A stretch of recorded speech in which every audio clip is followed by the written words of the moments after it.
Delhi university విద్యార్థులపై పెట్టిన అక్రమ కేసులను ఎత్తివేయాలి. పీడీఎస్యూ నాయకులు డిమాండ్ చేశారు.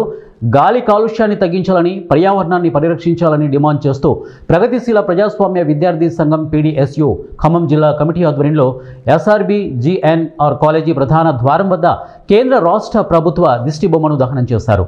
ఈ కార్యక్రమానికి హాజరై పీడీఎస్యూ ఖమ్మం జిల్లా అధ్యక్షుడు గోకనపల్లి మస్తాన్ మాట్లాడుతూ ఢిల్లీలో గాలి కాలుష్యాన్ని తగ్గించాలని, పర్యావరణాన్ని పరిరక్షించాలని డిమాండ్ చేస్తూ ఢిల్లీ యూనివర్సిటీ విద్యార్థులు ఇండియా గేట్ వద్ద ఆందోళన చేస్తే కేంద్ర ప్రభుత్వం వారందరిపై యూఏపీఏ దేశద్రోహం కేసులు పెట్టడం దుర్మార్గమన్నారు. గత కొన్ని రోజులుగా ఢిల్లీలో కాలుష్యం మరింత పెరిగిందని, దీని ద్వారా చిన్నపిల్లలు శ్వాసకోశ వ్యాధులతో బాధపడుతున్నారని, ఇక స్కూళ్లకు సైతం సెలవులు ప్రకటించారని గుర్తు చేశారు. ఇటువంటి విపత్కర పరిస్థితుల నుండి ప్రజలను కాపాడాలని, పర్యావరణాన్ని దెబ్బతీస్తున్న కార్పొరేట్ కంపెనీలపై చర్యలు తీసుకోవాలని కోరారు.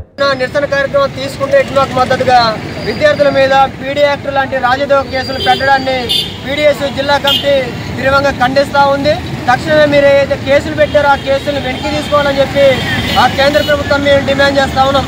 కానీ కేంద్ర ప్రభుత్వం ఆదివాసుల కోసం, గిరిజనుల కోసం, పేద విద్యార్థుల కోసం పనిచేస్తున్న మావోయిస్టులు కావచ్చు, లక్ష్రేట్లు కావచ్చు, మావోయిస్టులకు సంబంధించిన విద్యార్థి సంఘాలు కావచ్చు ధర్నాలు చేస్తూ ఉంటే వాళ్ళ మీద కేసులు పెట్టడం సరికాదని చెప్పి మేము వాటికి తెలియజేస్తా ఉన్నాం.